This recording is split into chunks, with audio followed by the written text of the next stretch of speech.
My brother pointed a finger directly at my face across the crowded ballroom.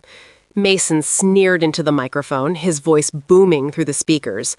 "I even support my sister's bastard," Mason sneered. "She got pregnant by some deadbeat who ran off, but I stepped up. That is the burden of a generous man." The lie hung in the air, heavy and poisonous. He wasn't just insulting my son, he was rewriting history. He was erasing the fact that I carried this child as a surrogate to pay for his heart surgery. The 300 guests, investors, celebrities, the elite, went deadly silent, 600 eyes burning into me. Before we continue, if you love our stories, do well to encourage us by hitting the like button, sharing, and subscribing for more. My name is Samara. I stood frozen in the back, crushing my 5-year-old son's fingers. Trevor looked up, scared. Mason stood on stage, looking like a king, viewing me with pure disgust. I was only here because he promised that if I played the role of the grateful sister, he would finally discuss repaying the money he stole. In my purse, I clutched the envelope containing the surrogacy contracts and medical bills that saved his life. I wanted to scream the truth, but the humiliation hit me like a physical blow. I couldn't breathe. My champagne glass slipped, shattering on the marble floor like a gunshot. I didn't look down. I turned, dragging Trevor with me, and ran. As I buckled Trevor into his car seat, my hand shook so hard I couldn't get the latch to click.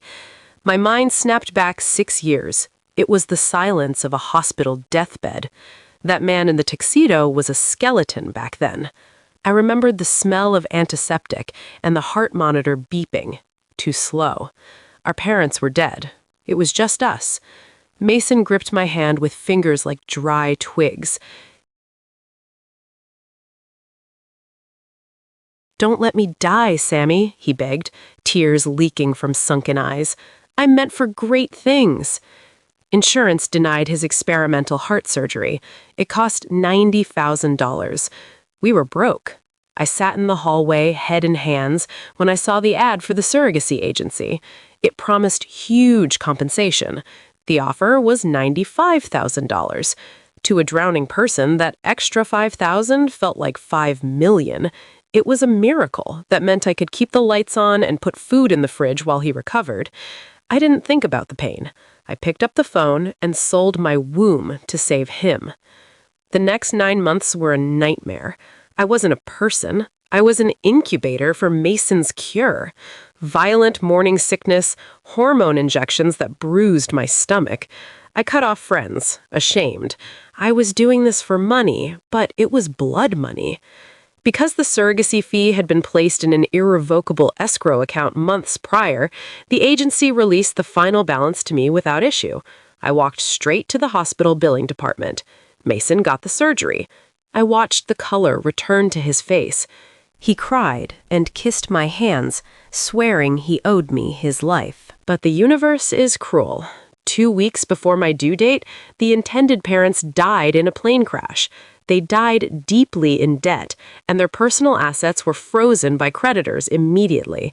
Because the baby wasn't part of the escrow deal and there was no money left in their estate, no relatives came forward to claim the liability of a child. The agency washed its hands of it. I looked at the ultrasound. This baby was the reason Mason was alive. I couldn't abandon him to the state system. I retained custody. I named him Trevor. I thought I had saved our family. I didn't know I had saved the villain of my story. Jump to 2 years ago. Mason was fully recovered and hungry for power. He studied finance, obsessed with wealth. There was one piece of our parents' estate left, a plot of land that finally sold. Legally, the money was 50-50. It was enough for me to buy a small house. Mason came to my rental one night. He looked desperate. "I need all of it, Sammy," he said. "I need liquid assets to secure a massive commercial loan. I'll double your money in 6 months." He slid a document across the table, a temporary release of my inheritance. I looked at him. I saw the brother I suffered for. I trusted him. I signed. That signature destroyed my future. Within a year, Mason's firm exploded. He bought a penthouse and sports cars. Meanwhile, I was renting. Every time I asked for my share, he said his assets were reinvested. I funded his empire. He left me in the dirt. Back in the present, I paced my living room, adrenaline turning into rage. Trevor was asleep, unaware his uncle had just disowned him publicly. I went to the kitchen to pour water, my throat dry. My phone buzzed. It was Mason. I expected an apology. Instead, you embarrassed me. My investors don't need to see my trashy past. I'm sending a check for $500 for the kid. Consider it charity. Stay away from my fiancé. He framed $500 like a favor. He framed the nephew who saved his life as a charity case. I stared at the screen. I walked to the counter where his last gift, a rent check, sat. I ripped it into pieces. "I don't want your money, Mason," I whispered to the dark Noom. Karma doesn't knock, it kicks the door down. 2 weeks later, Mason was at his peak. I wasn't there, but the world saw the leaked footage on the news. Mason was at the head of the table, closing the biggest merger of the year. He looked invincible. Then, mid-sentence, he stopped. He gripped the table, color draining from his face. He touched his nose, and even on the grainy cell phone footage leaked by an intern, you could see the dark smear of crimson spreading across his pale face and dripping onto his crisp white shirt. Partners stood up in horror. Mason tried to wave them off, but his legs gave way. He collapsed, unconscious before he hit the carpet. The diagnosis was swift. The experimental heart surgery I paid for worked, but his immune system was now attacking his bone marrow. It was an aggressive secondary blood disorder. The king had fallen. Panic set in. Mason had money, but he couldn't buy a match. His team scoured registries. 0 matches. He was a genetic ghost. His fiancée, Vanessa, called me frantic. "He refuses to ask," she whispered, "but he's dying. Please." A part of me, the sister who remembered him before the money, needed to know I tried. I went to the hospital. As I approached his VIP room, I heard glass shattering. A nurse rushed out, pale. "He's throwing things," she muttered. I walked in. Mason looked small, surrounded by broken glass. He didn't apologize. He barked, "Took you long enough. Get tested. You owe me this." I said nothing. I let them draw my blood. 3 days later, the results came back. Half match. Not enough. The room smelled of fear. The doctor hesitated, looking through the old surrogacy medical files. "There is one more possibility," he said. "The child, Trevor." Mason laughed harshly. "The bastard? He's adopted, not blood." "Actually," the doctor corrected, "the intended parents were from the same isolated community your father's family came from. Because of the endogamy in that region, the genetic markers are incredibly similar. It's a 1 in a million shot, but we have to test him." Mason looked disgusted. His life depended on the boy he humiliated, but dying men aren't choosy. I agreed, only to see Mason's face when he realized the truth. We swabbed Trevor. 24 hours later, the doctor returned with wide eyes. "It's a miracle. The boy is a perfect 100% match." I expected Mason on his knees. Instead, his secretary called. "Mr. Vance would like to see you in his office regarding a business arrangement." I walked in holding Trevor's hand. Mason sat behind his desk, pale but sharp. He didn't look at Trevor. He slid a stapled document across the desk. "Standard procedure," Mason said coldly, "non-disclosure agreement, and a check for $50,000, compensation for the boy's time." He was treating his savior like a vendor. He wanted a transaction, not a relationship. He looked at me, pen in hand. "Sign it. Take the cash. We do the procedure. Then we go our separate ways." I looked at the contract, then at Mason. The silence stretched. I stood up slowly.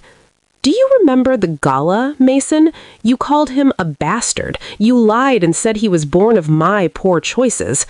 Mason waved a hand. "Just talk, Sama. Take the $50,000. It's more than you make in a year." I picked up the check.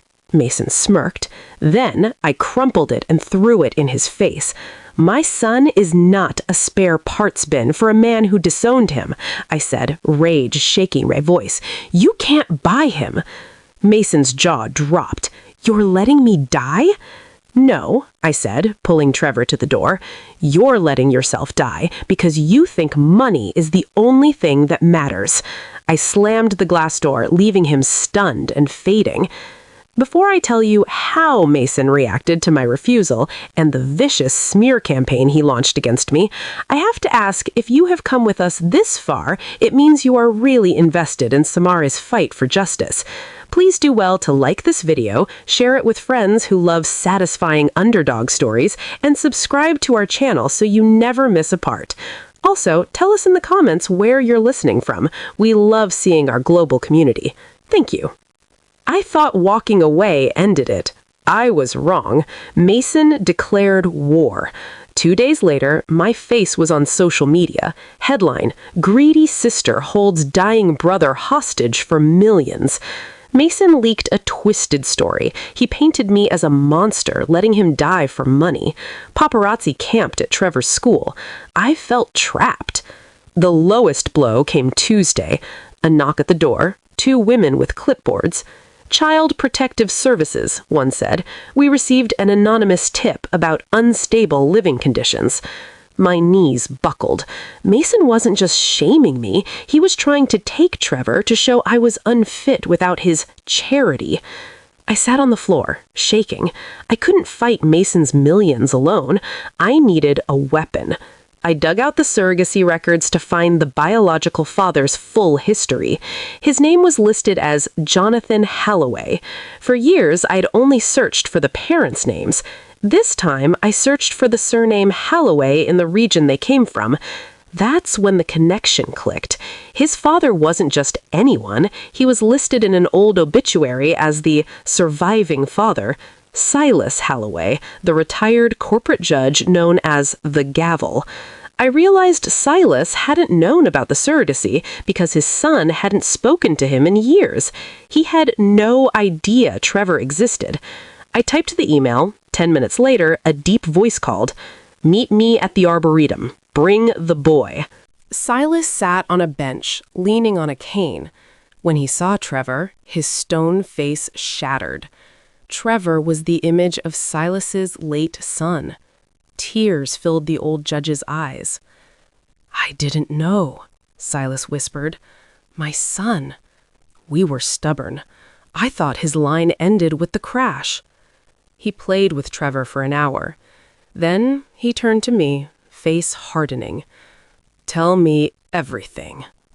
I told him about the surgery, the inheritance, the gala.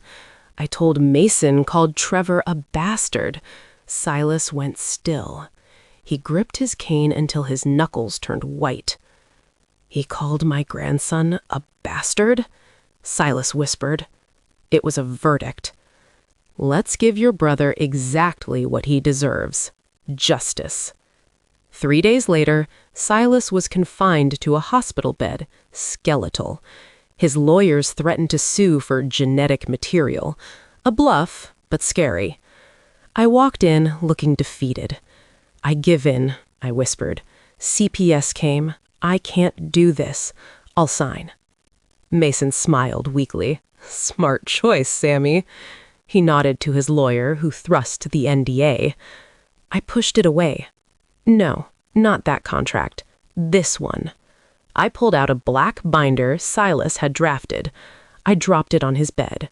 "What is this?" Mason asked. "The terms of your surrender," I said. Mason opened it. The contract demanded a signed admission of inheritance fraud and the immediate transfer of the family home and 51% of his company to a trust for Trevor. "You're crazy," Mason rasped, throwing a glass. "This is blackmail." "It's restitution," I replied. "Silas found the paper trail of how you hid the inheritance. It's in the appendix. Sign and live, stripped of power. Or go to court, go to prison for fraud, and die before bail." I leaned in. "The bill has come due." Mason screamed at his legal team to find a loophole. They huddled in the corner. I watched, calm. After 10 minutes, his lead attorney turned, pale. "Mr. Vance," he said quietly, "we can't fight this. The fraud evidence is undeniable. A federal investigation would freeze your assets anyway. You'd die in custody." Mason looked at me with hatred. His nose began to bleed again. He realized he could die a rich prisoner or live a humbled man. His lead attorney tried to pull the binder back. "Mr. Vance, we haven't reviewed the appendix yet. We need time to—" Mason shoved the lawyer's hand away. "I don't have time. I'm dying." He snatched the pen. "Fine," he spat, scribbling his signature. "Take it, but this isn't over." I took the binder. It is for me. The transplant was 2 days later. Trevor's room was filled with balloons and Silas reading stories. Trevor was pure light. Down the hall, Mason's room was sterile, no friends, just paid staff. I sat in the waiting room during the extraction. When the surgeon gave the thumbs up, I wept. The marrow was accepted. Mason woke up, groggy, but alive. He looked around for a fanfare. There was no one. I was with the true hero, eating ice cream. 1 month later, Mason recovered. His ego returned. I wasn't there, but Silas told me the story with a dark laugh. Mason sat in his penthouse, summoning his lawyers. He grinned, dialing his lead counsel. "File the motion," he ordered. "I signed under medical duress. Void the contract. Get my company back." But the lawyer's voice trembled. "Sir, we can't." "Why not?" Mason screamed. "Because you refused to let us read the appendix. You ordered us to rush it. The document you signed wasn't just a deed. It was attached to a sworn affidavit confessing to fraud. Silas filed it with the SEC this morning. If you claim duress now, you're admitting to perjury. You signed a confession." The trap snapped shut. Mason played checkers. We played chess.